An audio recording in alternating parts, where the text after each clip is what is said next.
ما ينفعش في تعليق اجيب لكم اسعار فنادق اسكندريه الفئه المتوسطه. في بتاع 11 12 فندق من اول 50 جنيه لغايه 1000 و1300 جنيه، 50 و100 و200 و300. انا هجيبه لكم على السريع الفنادق ديت بترتيب الاسعار بتاعتها. اول حاجه بيت الشباب في الشاطبي، غرف مشتركه بغرض المبيت وبتبدا من 50 جنيه.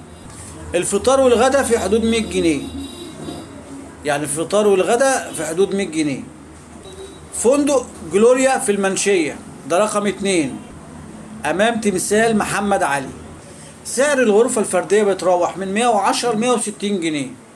تالت حاجة معانا في ترتيب السعر لوكاندة النصر، ودي قريبة من قبر الجندي المجهول، ب 250 جنيه وفيها والحمام مشترك.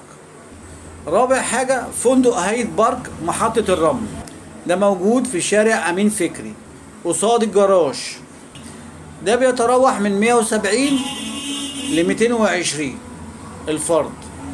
خامس حاجة فندق البحرين محطة الرمل امتداد أمين فكري، ده سعر الفرد من 130 ل 170 جنيه. سادس حاجة فندق دار السلام، دوت فوق فندق الحرمين لكن من باب تاني، سعره بيبدأ من 300 جنيه.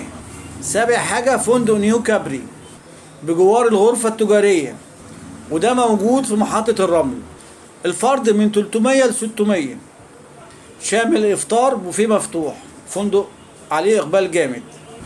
تامن حاجة فندق مكة كان بشزار وعلى البحر، فيو امامي وبيبدأ من 500 جنيه ودوت شامل الافطار.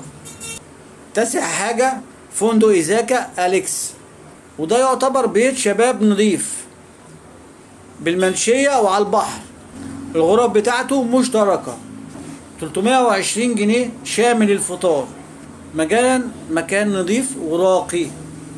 عاشر حاجة فندق يونيون محطة الرمل بجوار فندق سيسيل، دوت عامل 400 جنيه. رقم 11 فنادق الجيش، ودي غالية شوية تبدأ من 900 جنيه، بس احنا عارفين الجيش مستواه ونظامه وأمنه. آخر حاجة بقى فندق أمون، عنوانه 32 شارع النصر، والغرفة الدبل عاملة فيه 1300 جنيه تقريبا. أنا جبت لكم الترتيب تصاعدي، وأنا عامل ريفيوهات للفنادق دي كلها معظمها، يعني من ال 12 فندق وبيت الشباب اللي أنا جبته عامل بتاع 10 فيديوهات ريفيوهات كاملة لو أنت عايز تعرف التفاصيل بالظبط. أي معلومة مفيدة قناة مسك بتقدمها لكم، والسلام عليكم ورحمة الله وبركاته.